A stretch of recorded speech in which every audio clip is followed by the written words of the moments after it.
हाँ जी बच्चों, कैसे हैं आप सब लोग। तो बच्चों चैप्टर हमारा चल रहा है एलिमेंट्स ऑफ कंपनी लॉ। आपको याद होगा कि हमने ओपीसी तक कवर कर लिया था। कंपनीज के टाइप चल रहे हैं आगे बच्चों। मेनली सिंपल सिंपल सी कंपनीज हैं। आगे है निधि कंपनी। बच्चों निधि का मतलब होता है खजाना। एक ऐसी कंपनी जो अपने मेंबर्स का पैसा सेव कराती हैं, उनमें सेविंग की हैबिट बढ़ाती हैं और उसी पैसे को मेंबर को ही लोन पे दे दिया जाता है। मतलब ये अपने मेंबर्स के अलावा किसी और के लिए काम नहीं करते। Nidhi means a company which has been incorporated as a nidhi with the objective of cultivating the habit of thrift and saving among the member। Member में पैसे सेव करने की हैबिट बढ़ाएंगी, उनसे डिपॉजिट लेंगी एंड लैंड करेगी मेंबर को for the mutual benefits. या फिर मेंबर को किसी मेंबर को पैसे की आवश्यकता है तो उसको एडवांस की फॉर्म में, लोन की फॉर्म में देंगी। And it complies with such rules as may be prescribed by central government. Basically members का ही पैसा सेव किया जाता है और किसी मेंबर को चाहिए तो वो पैसा उधार पर दिया जाता है। बहुत ही लिमिटेड, इवन इंडिया में सिर्फ ये 333 निधि कंपनीज हैं टिल डेट। आज की डेट में इंडिया में सिर्फ 333 निधि कंपनीज हैं। तो निधि के लिए स्पेशल से अलग से रूल्स पढ़ाए जाते हैं जो आपको अभी नहीं पढ़ाए जा रहे इस लेवल पर। आपको जस्ट निधि का इंट्रो दिया गया कि निधि क्या होती है। निधि एक ऐसी कंपनी होती है जो मेंबर्स की सेविंग करती है, मेंबर्स की डिपॉजिट लेती है और अपने ही मेंबर्स को लोन एटसेट्रा प्रोवाइड करती है। Not so important, simply. अगली है producer company. Private public OBC 5th number हो गया ये। बच्चों नाम ही क्या है, प्रोड्यूसर। एक ऐसी कंपनी जो प्रोड्यूसर्स ने बनाई है। सिंपल, जो प्रोडक्ट से रिलेटेड काम करते हैं। इसमें मेनली एग्रीकल्चर को भी कवर किया जाएगा। देखिए पहले डेफिनेशन समझिए। प्रोड्यूसर का मतलब कोई भी पर्सन जो एक्टिविटी करता है प्राइमरी प्रोड्यूस से। प्रोड्यूस मतलब प्रोडक्ट। प्राइमरी प्रोड्यूस का मतलब फार्मर के प्रोडक्ट, एग्रीकल्चर के, एनिमल हस्बेंड्री, हॉर्टिकल्चर के, हैंडलूम, हैंडीक्राफ्ट। एग्रीकल्चर के अलावा हैंडलूम, हैंडीक्राफ्ट भी कवर कर दिए, ठीक है, जो इनसे रिलेटेड कोई भी एक्टिविटी करता है। प्राइमरी प्रोड्यूस दोबारा आ गया। एक होती है प्रोड्यूसर की इंस्टीट्यूशन। प्रोड्यूसर इंस्टीट्यूशन या प्रोड्यूसर कंपनी जिनमें सिर्फ प्रोड्यूसर ही मेंबर होते हैं। आप समझिए इस बात को। ये बच्चों एक ऐसी कंपनी है जिसके मेंबर सिर्फ प्रोड्यूसर लोग होते हैं, मतलब नॉर्मल आदमी नहीं होता। इसमें सिर्फ वही लोग मेंबर बनते हैं जो किसी ना किसी चीज के प्रोड्यूसर होते हैं। प्रोड्यूसर्स के म्यूचुअल राइट्स को, म्यूचुअल असिस्टेंस को बढ़ाने के लिए, आपस में मेलजोल बढ़ाने के लिए, उनकी आवाज उठाने के लिए कंपनी बनाई जाती है, प्रोड्यूसर कंपनी। एक कंपनी जहां पर only producer can become member, जहां पे सिर्फ प्रोड्यूसर ही मेंबर बन सकता है और कोई व्यक्ति मेंबर नहीं बन सकता। Right, that is called producer company. क्या क्या ऑब्जेक्टिव है बच्चों, ये आपने सिर्फ रीड करने हैं, याद नहीं करने। Just read that point. Mainly आपको सिर्फ मीनिंग पढ़ना है। प्रोड्यूसर कंपनी एक ऐसी कंपनी जिसमें सिर्फ प्रोड्यूसर मेंबर होते हैं। राइट बच्चों, चलिए।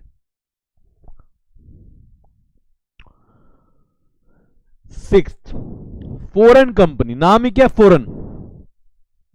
एक ऐसी कंपनी जो इंडिया के बाहर किसी और देश में रजिस्टर्ड है मगर वो इंडिया में आकर अपना काम करना चाहती है। देखिए, foreign company means a company और body corporate which is incorporated outside India, जिसका रजिस्ट्रेशन इंडिया से बाहर है, which has a place of business in India. India में उनकी बिजनेस की जगह है, वेदर बाय इटसेल्फ और थ्रू एन एजेंट हो सकता है, फिजिकली भी और इलेक्ट्रॉनिकली भी। आजकल ऑनलाइन का जमाना है, आपने ऑनलाइन ऑफिस बना रखा है तो वो भी हो सकता है। And conduct any business activity in India in any manner. अब बात समझिए। एक ऐसी कंपनी जिसका रजिस्ट्रेशन इनकॉर्पोरेशन तो इंडिया से बाहर हुआ है मगर उसने इंडिया में एक ऑफिस बना रखा है, चाहे एजेंट के थ्रू चाहे किसी और के थ्रू, और जो इंडिया में काम करती है किसी भी तरीके से, इंडिया में कोई भी काम करती है, उसे कहा जाएगा फॉरेन कंपनी, चाहे फिजिकल मैनर में हो बच्चों या इलेक्ट्रॉनिक मोड में हो। इलेक्ट्रॉनिक मोड्स का मतलब होता है ईमेल के through, mobile devices, social media, cloud etcetera. अच्छा, ये बड़ा इंपॉर्टेंट है, most important, section 379, when foreign company becomes Indian company. कुछ ऐसे केसेस हैं बच्चों जहां पर फॉरेन कंपनी को इंडियन कंपनी मान लिया जाएगा, मतलब कंपनी फॉरेन की है मगर we will treat it as an Indian company. कुछ केसेस हैं ऐसे, देखिए, a foreign company shall be treated as Indian company if not less than 50% of paid up share capital. बच्चों, जब 50% से ज्यादा पेड अप शेयर कैपिटल, चाहे equity हो, प्रेफरेंस हो, पार्टली इक्विटी पार्टली प्रेफरेंस, मतलब इक्विटी या प्रेफरेंस भी होते हैं, उनका मिक्सचर भी होता है, अगर वो होल्ड करती है एक या एक से ज्यादा इंडियन सिटीजन, एक या एक से ज्यादा इंडियन कंपनी, या एक से ज्यादा इंडियन सिटीजन और एक कंपनी और एग्रीगेट, चाहे सिंगल या एग्रीगेट जोड़कर, मतलब जब 50% से ज्यादा का, देखिए मेन पॉइंट क्या है, जब 50% या उससे ज्यादा का कंट्रोल इंडिया के हाथ में आ जाता है, चाहे इंडियन सिटीजन के थ्रू आता है चाहे इंडियन कंपनी के थ्रू आता है, तो उसको बोला जाएगा फॉरेन कंपनी, नहीं इंडियन कंपनी। अगर किसी फॉरेन कंपनी में 50% या उससे ज्यादा शेयर्स या कंट्रोल किसी इंडियन सिटीजन या इंडियन कंपनी या मिक्स दोनों को मिलाकर हो जाता है, तो उस फॉरेन कंपनी को फॉरेन कंपनी नहीं माना जाएगा, उस फॉरेन कंपनी को as per law of Indian company माना जाएगा। बड़ा इंपॉर्टेंट पॉइंट है ये, इंडियन कंपनी माना जाएगा, ठीक है, राइट बच्चों। चलो, 7th इंपॉर्टेंट है ये, स्मॉल कंपनी। हमारे एक्ट ने ना कुछ लेवल फिक्स किया है जिसके हिसाब से बताया जाता है कंपनी स्मॉल है या बिग है।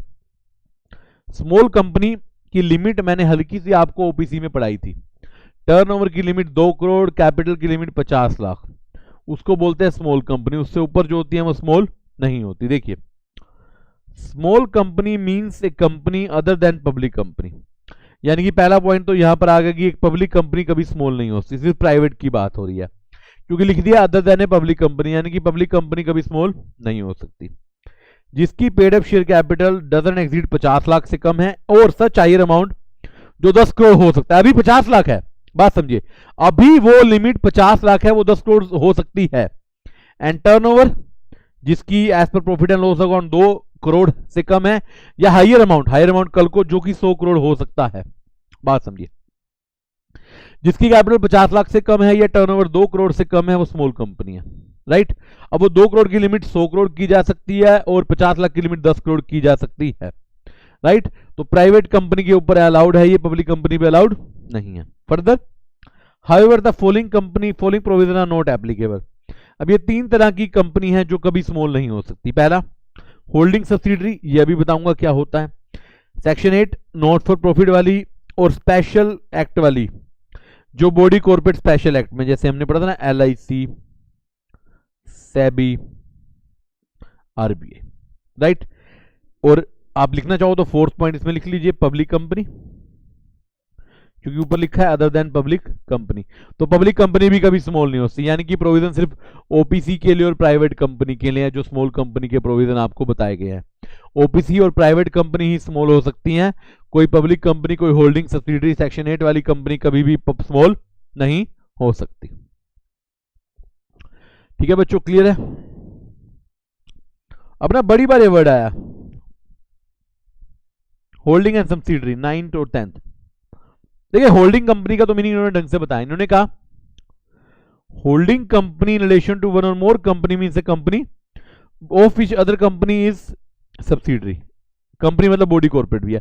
कह रहे होल्डिंग कंपनी वो है जिसकी बाकी कंपनी सब्सिडरी है। होल्डिंग कंपनी वो है जिसकी दूसरी कंपनी क्या है, सब्सिडरी। यानी कि इस मतलब को डिटेल में समझने के लिए हमें सब्सिडरी समझनी पड़ेगी। कहता अगर दूसरी सब्सिडरी है तो पहली क्या है, होल्डिंग। तो होल्डिंग का मतलब तो निकला ही नहीं। सब्सिडरी देखिए, subsidiary means a company in which other company कौन सी? होल्डिंग कंपनी कंट्रोल करती है composition of board of director, या फिर कंट्रोल करती है more than 0.5% of total voting, more than 50% of total voting, या अकेले या अपनी सब्सिडरी के थ्रू। मतलब अगर एक कंपनी के 50% से ज्यादा शेयर दूसरी कंपनी के पास है तो दूसरी कंपनी होल्डिंग है और जिसके शेयर है वो सब्सिडरी है। और या फिर जो दूसरे के डायरेक्टर की कंपोजिशन को कंट्रोल करती है। बच्चों डायरेक्टर की कंपोजिशन को कंट्रोल करने का मतलब है कि वो किसी भी डायरेक्टर को अपॉइंट कर सकती है और किसी को भी निकाल सकती है, राइट।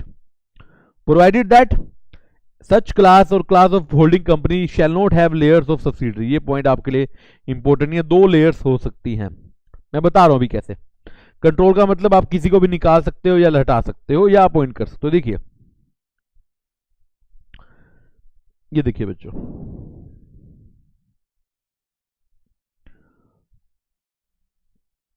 ये कंपनी है, इसके या तो मोर देन 50% ऑफ वोटिंग या शेयर्स, और control on composition of board of directors. इन दोनों में से कोई चीज इस कंपनी के पास है। ये कंपनी है ABC, ये है XYZ, राइट। समझ पा रहे हैं? ABC की 50% से ज्यादा वोटिंग पावर है XYZ के पास या शेयर्स, और ABC के एक बोर्ड ऑफ डायरेक्टर की कंपोजिशन है XYZ के साथ। तो ABC होगी बच्चों सब्सिडरी और XYZ क्या होगी? होल्डिंग। ये बेसिकली होल्ड कर रही है या बोलेंगे आपकी कंट्रोल कर रही है सब्सिडरी पे, कंट्रोल कर रही है सब्सिडरी पे, राइट। ये पॉइंट समझिए, बड़ा इंपॉर्टेंट है। जूम कर दो, मैं जल्दी से लिखिए। इसमें 1-2 पॉइंट में इंपॉर्टेंट आपको और लिखवाता हूं। जो कंपनी दूसरे के शेयर कंट्रोल करती है या बोर्ड ऑफ डायरेक्टर कंट्रोल करती है, तो जो कंट्रोल करती है वो होल्डिंग है, और बच्चों जिसपे कंट्रोल है वो सब्सिडरी है, राइट। अब यहां पे एक इंपॉर्टेंट पॉइंट मैं आपको लिखवाऊं, अगर आपने ये लिख लिया हो तो, अगर पब्लिक कंपनी है, इसकी सब्सिडरी हमेशा पब्लिक मानी जाएगी। अगर गवर्नमेंट कंपनी है, इसकी भी सब्सिडरी हमेशा ही गवर्नमेंट मानी जाएगी, राइट। ये इंपॉर्टेंट पॉइंट है, एग्जाम में पूछे जा सकते हैं। अच्छा, यहां पे ना एक कंट्रोल का मुद्दा आया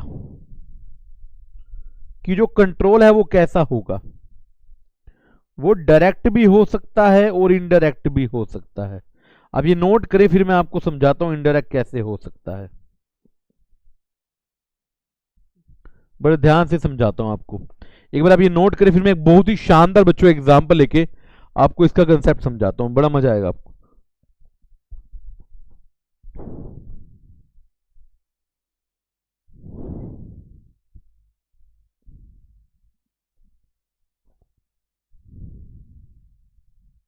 देखिए, एक लेते हैं डायरेक्ट का एग्जांपल।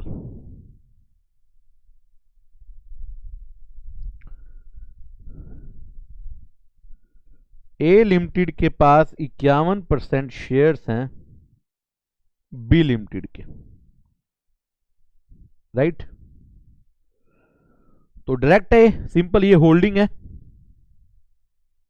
ये सब्सिडरी है, राइट। अब इनडायरेक्ट देखिए। अब आप सर कहेंगे आप इनडायरेक्ट कैसे होता है? ए के पास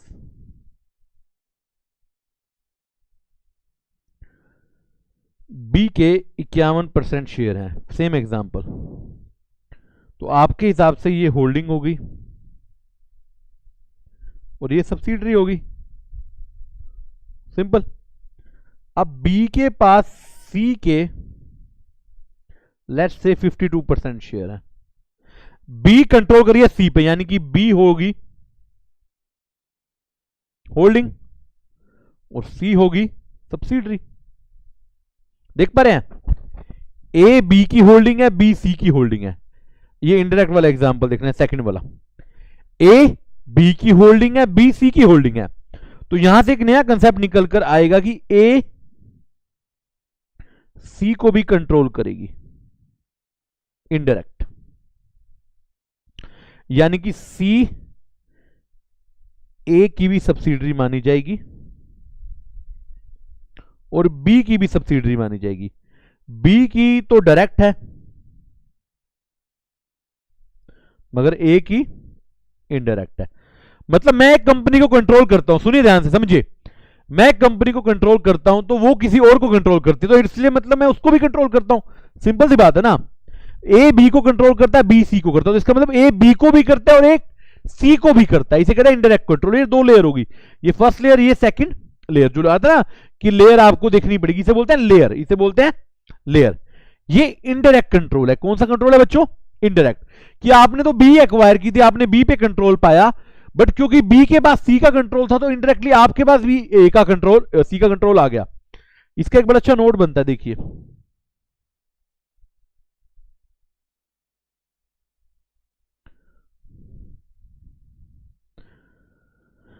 the subsidiary company of A subsidiary company shall also be subsidiary company of main holding company। अब आप कहेंगे इसका मतलब, बेटे आपकी सब्सिडरी की कोई सब्सिडरी, में एग्जाम बताऊं, मान लो सी है बी की सब्सिडरी। अब बी ए की सब्सिडरी है तो सी जो है वो ए की भी सब्सिडरी मानी जाएगी। ये सेम वाला एग्जांपल, अगर बी के कंट्रोल में सी है और ए के कंट्रोल में बी है तो सी भी ए के कंट्रोल में पाया जाएगा, माना जाएगा, माना जाएगा। बड़ा इंपॉर्टेंट एग्जांपल है बच्चों, समझिए। ये डायरेक्ट कंट्रोल भी हो सकता है, ये बच्चों हमारा जो है एग्जांपल है डायरेक्ट का, और ये है हमारा इनडायरेक्ट का। डायरेक्ट कंट्रोल भी हो सकता है और इनडायरेक्ट कंट्रोल भी हो सकता है। जल्दी से इस एग्जांपल को नोट कीजिए, बहुत काम आएगा आपके ये। यानी कि मेरे कंट्रोल में अगर कोई कंपनी है और उसके कंट्रोल में फर्दर कोई और है तो वो फर्दर वाली मेरे कंट्रोल में भी मानी जाएगी, राइट। एक बार देखिए, वापिस चलते हैं। अब देखिए यहां पर एक और बात, ओन और together with one or more subsidiary. आप कहेंगे सर ये क्या मतलब हुआ? एक और एग्जांपल देता हूं।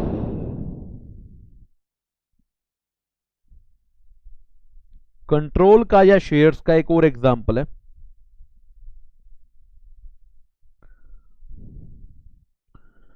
ऑन इट्स ओन, अपने हिसाब से, और थ्रू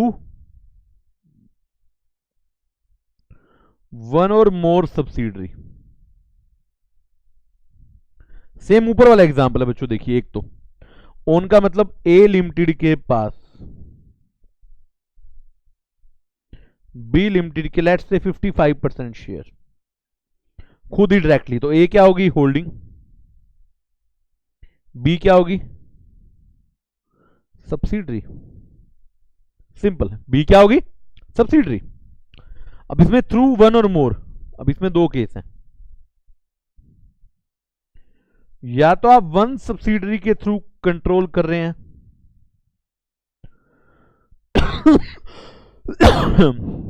या फिर आप मोर देन वन सब्सिडरी। अब ये कैसे है मैं अभी एग्जांपल समझाता हूं आपको।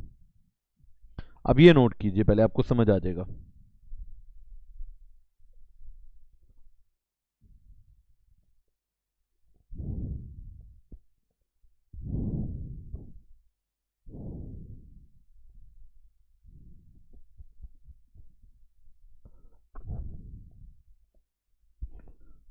ठीक है,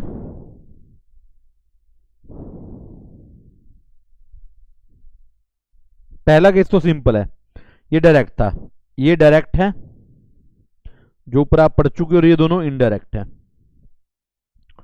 अब इनके मैं एग्जांपल समझाता हूं। पहला तो है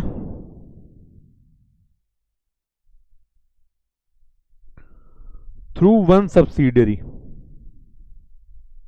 ये केस हम ऊपर कर चुके हैं, समझे। ए के पास बी के 55% शेयर्स और बी के पास लेट से सी के 60% शेयर, तो इनडायरेक्टली ए सी पे भी क्या करेगा, कंट्रोल। या पढ़ चुके हैं। सेम एग्जांपल बच्चों इनडायरेक्ट वाला, क्योंकि ए के कंट्रोल में बी है और बी के कंट्रोल में सी है। ये तो वन सब्सिडरी है ना, कि आपकी एक सब्सिडरी है और उसकी आगे एक और सब्सिडरी है। एक होता है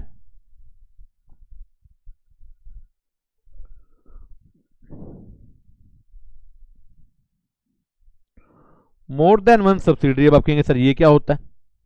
देखिए ए की दो सब्सिडरी हैं, बी और सी। बी के 60% शेयर ए के पास, सी के लेट से 55, तो ये दोनों की क्या हो गया, होल्डिंग। ये क्या हो गए, सब्सिडरी, और ये भी क्या होगी, सब्सिडरी।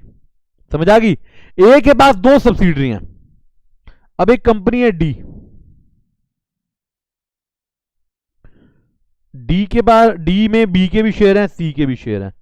लेट से डी के 30% शेयर हैं बी के पास और 35% है सी के पास। अब समझिए क्या हो रहा है, ए के कंट्रोल में दो कंपनी है, ए बी और सी, मगर बी और सी मिलकर डी को कंट्रोल करती हैं। बी और सी के टोटल मिला के बनते हैं 65। तो इसका मतलब इस डी की ए भी क्या हो जाएगी, होल्डिंग कंपनी। बात समझ रहे हैं? ए हो जाएगी होल्डिंग, डी हो जाएगी सब्सिडरी, क्योंकि ए इस पे कंट्रोल कर रही है through one or more subsidiary, more than one subsidiary. इसे इनडायरेक्ट कंट्रोल भी बोला जाएगा और through one or more subsidiary भी बोला जाएगा, क्योंकि ए ने दो कंपनियों के थ्रू डी पर कंट्रोल किया। दो कंपनी कौन, बी और सी, और बी और सी दोनों ही एक ही क्या है, सब्सिडरी। तो यानी कि ए ने दो सब्सिडरी के थ्रू डी पे कंट्रोल किया है, तो डी ए की भी क्या मानी जाएगी, सब्सिडरी। डी ए की क्या मानी जाएगी, सब्सिडरी। तो एक कंट्रोल करने के तरीके हैं, अलग अलग तरीके से किया जा सकता है। राइट बच्चों, इसे आप नोट कर लीजिए, बड़ा ही इंपॉर्टेंट पॉइंट है, फिर हम आगे बढ़े।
ठीक है बच्चों, चलिए तो वापिस आते हैं बुक पे।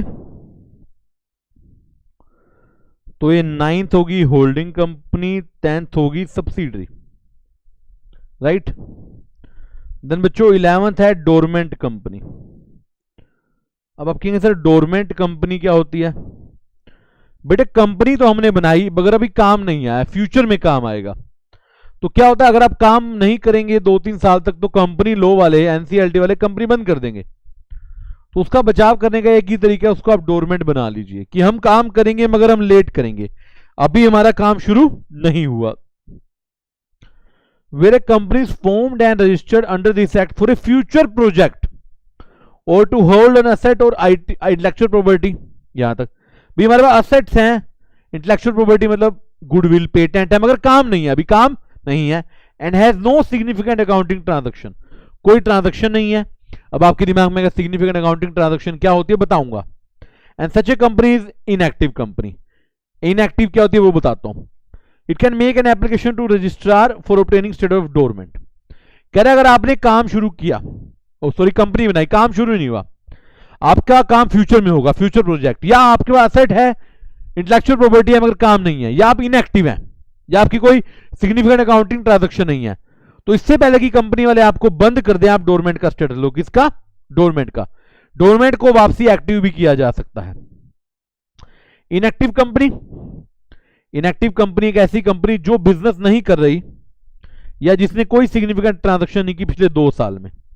एक ऐसी कंपनी पिछले 2 साल से जो बिजनेस नहीं कर रही या कोई सॉरी कोई सिग्निफिकेंट अकाउंटिंग ट्रांजैक्शन नहीं कर रही, या पिछले 2 साल से जिसने रिटर्न फाइल नहीं की, या पिछले 2 साल से जिसने एनुअल रिटर्न, कंपनी को हर साल एक डॉक्यूमेंट फाइल करना पड़ता है एनुअली अपनी डिटेल्स का, जिसे एनुअल रिटर्न कहते हैं, तो वो इनएक्टिव कंपनी है, यानी कि इनएक्टिव कंपनी डोरमेंट बन सकती है। अब बता सर सिग्निफिकेंट अकाउंटिंग ट्रांजैक्शन मतलब बिजनेस की transaction, any transaction other than, ये 4 छोड़ के आपने कोई और काम नहीं किया, कोई और करेंगे तो सिग्निफिकेंट अकाउंटिंग है। आपने रजिस्ट्रार को फी पे की, वो तो करनी थी, आपने लो की रिक्वायरमेंट फुलफिल की, वो तो करनी थी, आपने अलॉटमेंट की शेयर्स की, जो कंपनी बनाई है चाहे आप बिजनेस करो ना करो शेयर तो अलॉट करेंगे, या मेंटेनेंस ऑफ ऑफिस के लिए आपने एक स्टाफ रखा है, सफाई वाला रखा हुआ है, ये काम तो करने ही करने हैं, काम होना हो तो, यानी कि ये चारों तो नॉर्मल है। इसके अलावा कोई और ट्रांजैक्शन होगी तो वो अकाउंटिंग होगी। अब अकाउंटिंग नहीं हो रही तो आप डोरमेंट ले लीजिए। मतलब अगर आपकी कंपनी इनएक्टिव है, समझिए क्या कहना चाहता है, ये कहना क्या चाहता है, ये कहना चाहता है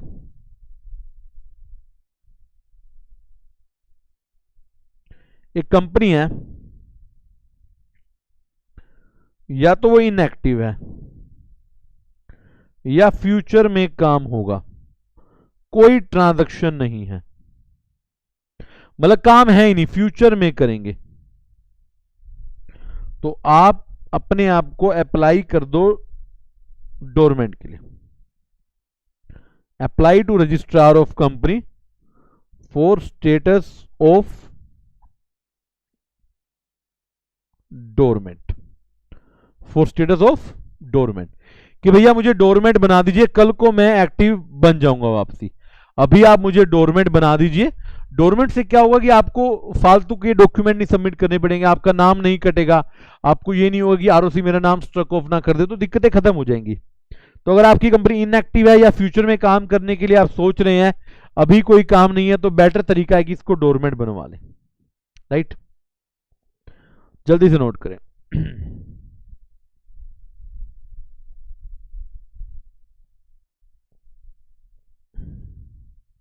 ठीक है बच्चों, वापिस आते हैं। कितने हो गए? 11 टाइप्स हो गए। अब है 12th,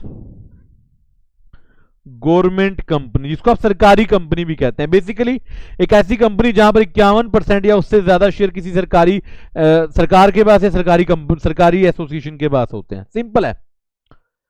एक गवर्नमेंट कंपनी, देखिए सेक्शन नंबर 2 क्लोज 45, याद आया?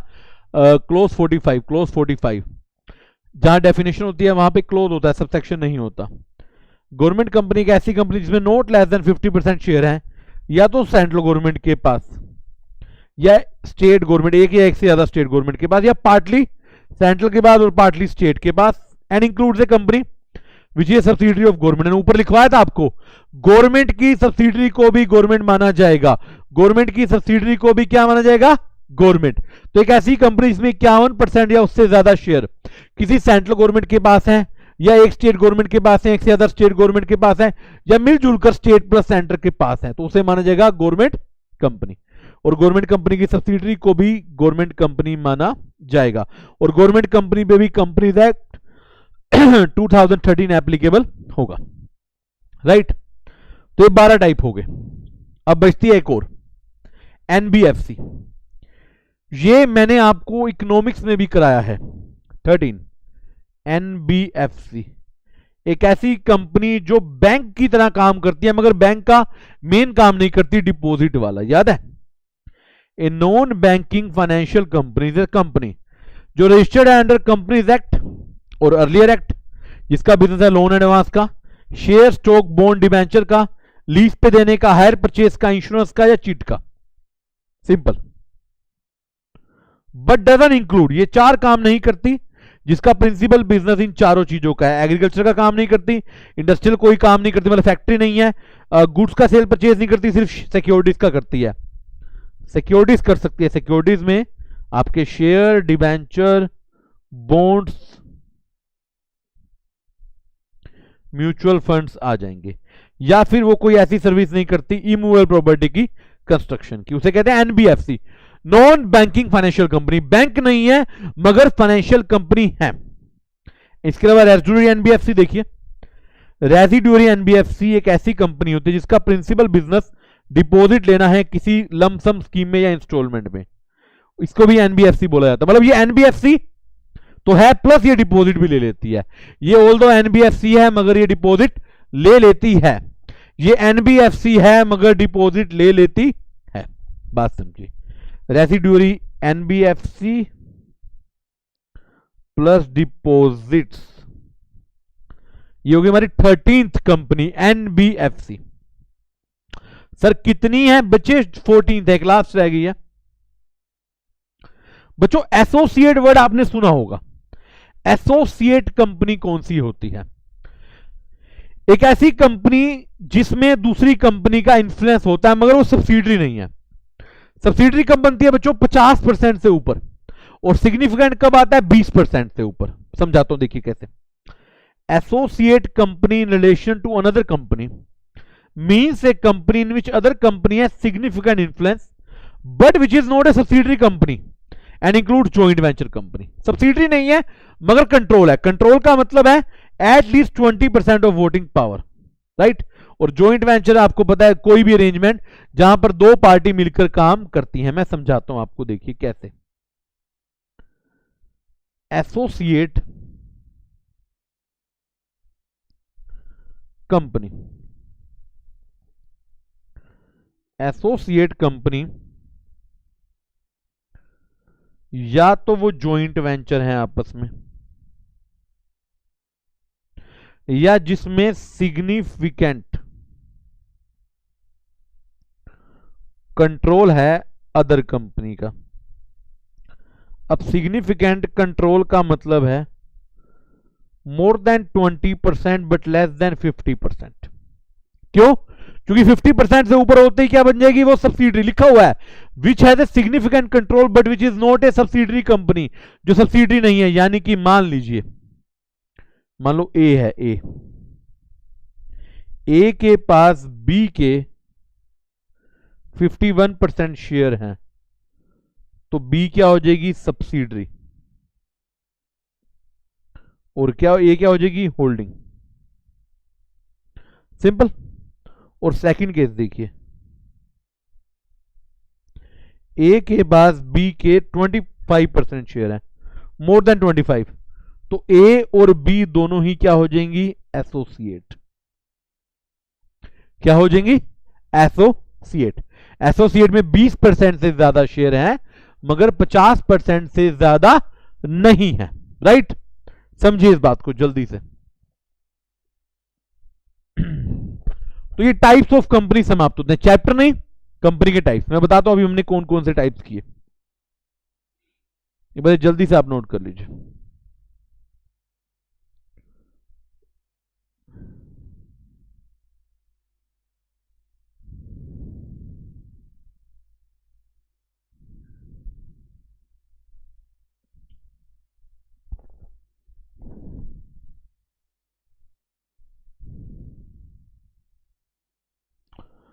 देखिए बच्चों, हमने टाइप्स में क्या क्या पढ़ा। पहले प्राइवेट कंपनी,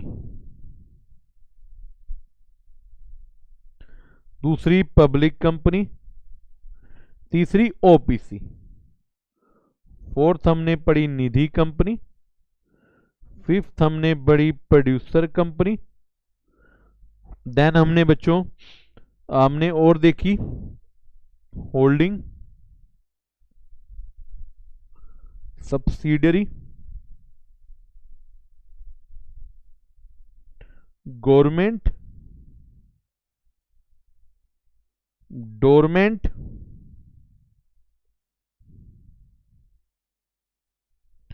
एसोसिएट,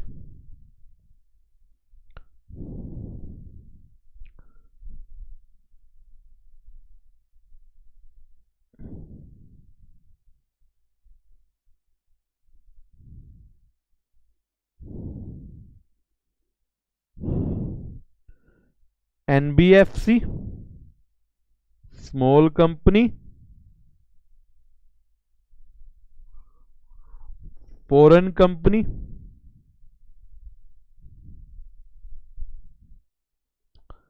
एक और कौन सी रहेगी बच्चों? 14th कवर की है हमने, Nidhi producer foreign small holding subsidiary. अच्छा नंबर गलत डाल दिया हमने बच्चों, नंबर 13th हुई, नंबर मैंने गलत डाल दिए, ठीक है यही हुई। एक और पढ़ाई नहीं की वैसे मैं आपको बता देता हूं, एक और होती है बच्चों सेक्शन 8 कंपनी जो नॉट फॉर प्रॉफिट होती है।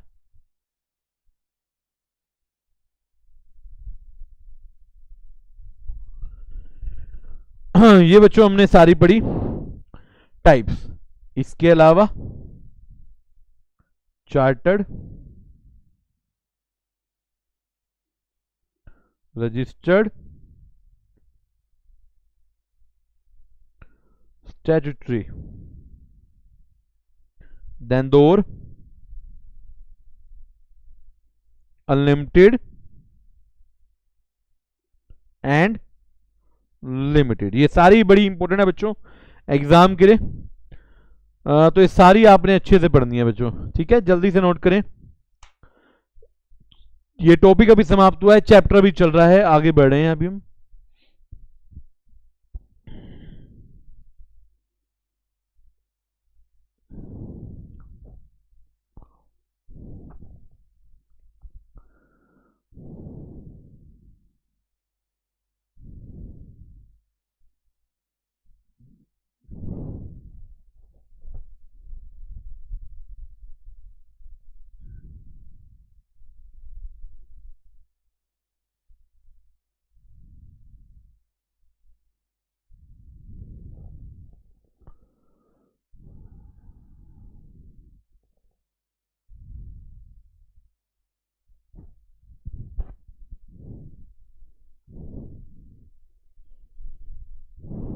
ठीक है आइए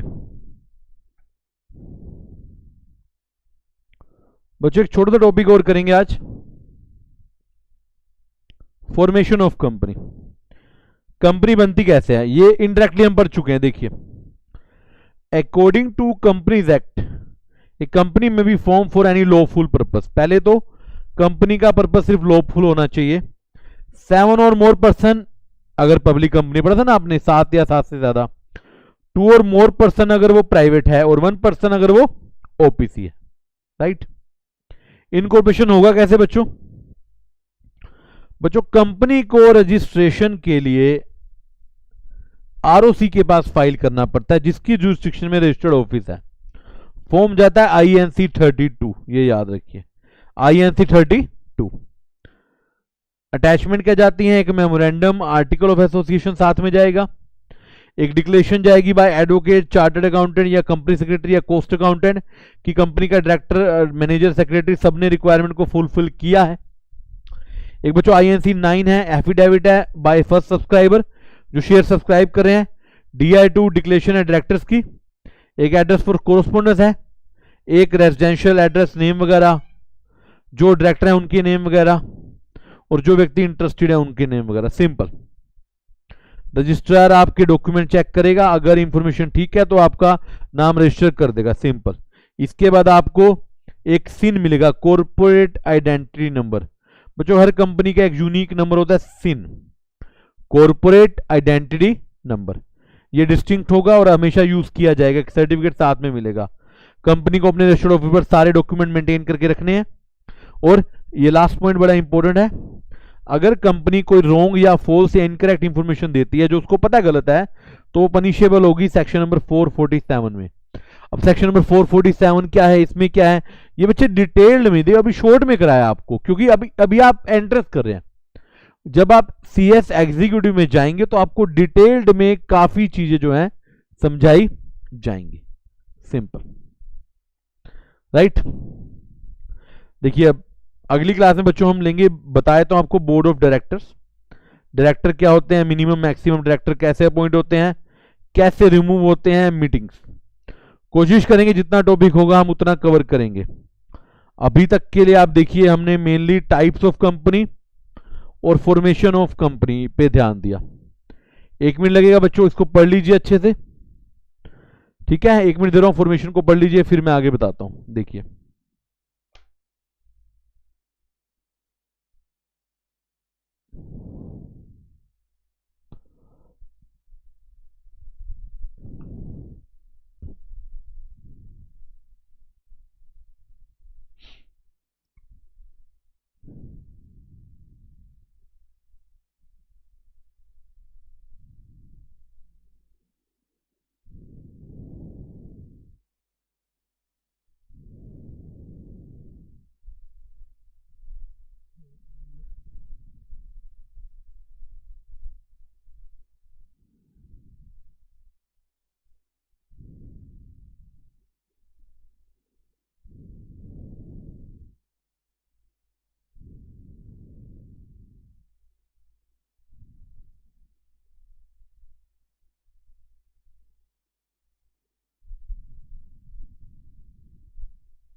ठीक है बच्चों, हाँ, तो इसको बच्चों पढ़िए।